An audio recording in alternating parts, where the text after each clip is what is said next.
সুন্নাত নয় শুধু দাওয়াতের মেহমান, সুন্নাত নয় শুধু খাওয়া শেষে মধুপান।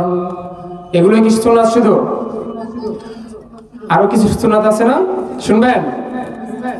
আরো কিছু সুন্নাত আছে তুমি জানো কি?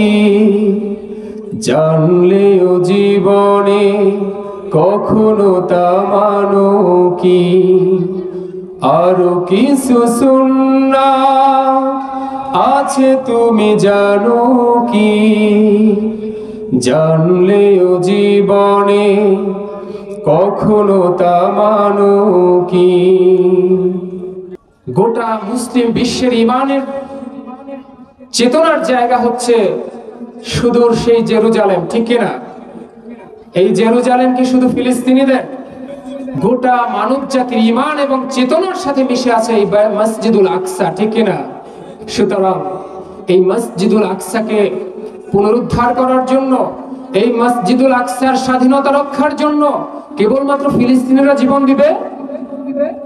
কেবলমাত্র ফিলিস্তিনিরাই কি জীবন দিবে? আমরা কেবলমাত্র তাদের প্রতি সহানুভূতি, সহমর্মিতা দেখিয়ে আমরা আমাদের দায় থেকে মুক্ত হতে চাচ্ছি। মাজলুমের প্রতি সহায়ক হতে হবে, মাজলুমের প্রতি সহমর্মিতা দেখাতে হবে। এটা যেমন রাসূলের সুন্নাত, একইভাবে জালিমের বিরুদ্ধে সোচ্চার হওয়া, জালিমের বিরুদ্ধে জিহাদ করা, এটাও রাসূলের সুন্নাত, ঠিক কিনা? আল্লাহ রাসূল মরুভূমিতে শুধু মেষ চড়িয়েছিলেন? শুধু মেষ চড়িয়েছিলেন নাকি তিনি রাষ্ট্র পরিচালনা করেছিলেন? রাসূল কি শুধুমাত্র নরম ভাষায় কথা বলাকেই সুন্নাত বলেছেন, নাকি জালিমের বিরুদ্ধে হুঙ্কারও দিয়েছিলেন? দিয়েছিলেন কিনা? তাহলে আমরা কেবলমাত্র এই সুন্নাতগুলোকেই মানি যেগুলো মানতে গেলে আমার কোনো অসুবিধা হয় না, আমার কোনো অসুবিধা হবে না। আমরা কেবলমাত্র সেই সহনীয় পর্যায়ের সুন্নাতগুলোকে মানতে চাই, কিন্তু যেই সুন্নাতগুলো পালন করতে গেলে আমার রক্ত ঝরাতে হবে, আমার অর্থ ব্যয় করতে হবে, আমাকে বিপদের মুখোমুখি হতে হবে, এই সুন্নাতগুলো থেকে আমরা এড়িয়ে যাওয়ার চেষ্টা করি, ঠিক কিনা? সুন্নাত কি এটা? রাসূলের গোটা জিন্দেগি হচ্ছে সুন্নাত। রাসূল যেভাবে খেয়েছেন সেটা সুন্নাত, রাসূল যেভাবে কথা বলেছেন সেটা সুন্নাত। রাসূলের গোটা জিন্দেগির প্রত্যেকটি কাজ হচ্ছে তার উম্মতে মুহাম্মাদের জন্য সুন্নাত, ঠিক কিনা? এজন্য আমাদের সুন্নাত চিনে নিতে হবে, ঠিক কিনা?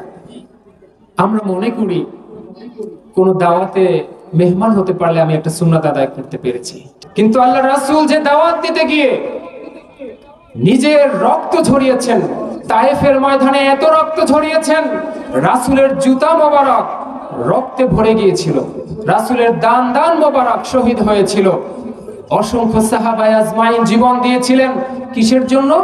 ইসলামের দাওয়াত দিতে গিয়ে। সুতরাং আমরা কেবলমাত্র অনুষ্ঠানের দাওয়াতকে দাওয়াত মনে করি, কিন্তু আল্লাহর এই বিধানকে বাস্তবায়নের জন্য, আল্লাহর এই বিধানকে গোটা জমিনে ছড়িয়ে দেওয়ার জন্য যে দাওয়াত, এই দাওয়াত থেকে আমরা নিজেদেরকে গুটিয়ে নিয়েছি, ঠিক কিনা? সুন্নাত নয় শুধু দাওয়াতের মেহমান, সুন্নাত নয় শুধু খাওয়া শেষে মধুপান। এগুলোই কিছু সুন্নাত, শুধু আরো কিছু সুন্নাত আছে না, শুনবেন? আরো কিছু সুন্নাত আছে তুমি জানো কি? জানলেও জীবনে কখনো তা মানো কি? আরো কিছু সুন্নাত আছে তুমি জানো কি? জানলেও জীবনে কখনো তা মানো কি? সুন্নাত নয় শুধু মাজলুম সহায়, সুন্নাত হুদে জালিমের প্রতিরোধ, ঠিক কিনা?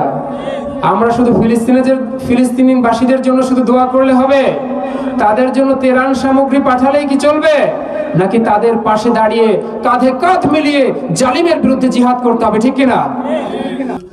সুন্নাত নয় শুধু মাজলুম সহায়, সুন্নাত হুদে জালিমের প্রতিরোধ। সুন্নাত নয় শুধু মেষ চড়াতে যাওয়া, আর সুন্নাত হলো রাষ্ট্রনায়ক হওয়া, ঠিক কিনা? রাসূল কি শুধু মরুভূমিতে মেষ চড়িয়েছেন, বকরি চড়িয়েছেন বলে মনে হয়? এই যে রাসূল মেষ চড়িয়েছিলেন, সেই রাসূলই আবার রাষ্ট্র পরিচালনা করেছিলেন, ঠিক কিনা? সুতরাং সুন্নাত কেবলমাত্র আমাদের, যেগুলোকে সুন্নাত হিসেবে যদি আমরা ধারণ করি আমাদের কোনো সমস্যা হবে না, এগুলোকে আমরা শুধু গ্রহণ করে নিচ্ছি, এটা রাসূলের সুন্নাত নয়। সুন্নাত শুধু নয় মেষ চড়াতে যাওয়া, আর সুন্নাত হলো রাষ্ট্রনায়ক হওয়া।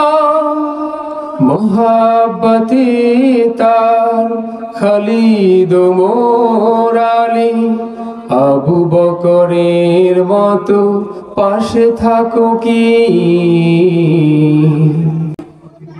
রাসূলের পাশে খালিদ, ওমর, আবু বকর যেভাবে ছিলেন, আমাদেরকে রাসূলের সুন্নাতের সাথে সেভাবেই থাকতে হবে, ঠিক কিনা? রাসূল যখন কোনো দাওয়াতে গিয়েছেন, কোনো বাড়িতে মেহমান হয়েছেন, আবু বকর রাদিয়াল্লাহু তাআলা আনহু তার সাথে ছিলেন। রাসূল যখন জিহাদের ময়দানে জীবন দেওয়ার জন্য বেরিয়ে পড়েছেন, তখন আবু বকর রাদিয়াল্লাহু আনহু রাসূলের সাথে ছিলেন, ঠিক কিনা? রাসূলের সুন্নাতকে এভাবেই ধারণ করতে হবে, যেটা আমার জন্য সহজ সেটাও যেমনি ভাবে গ্রহণ করতে হবে, যেটা আমার জন্য কঠিন সেটাকেও গ্রহণ করতে হবে। সুতরাং রাসূল রাষ্ট্রনায়ক হয়ে তিনি আল্লাহর বিধানকে এই জমিনে বাস্তবায়ন করেছিলেন, ঠিক কিনা?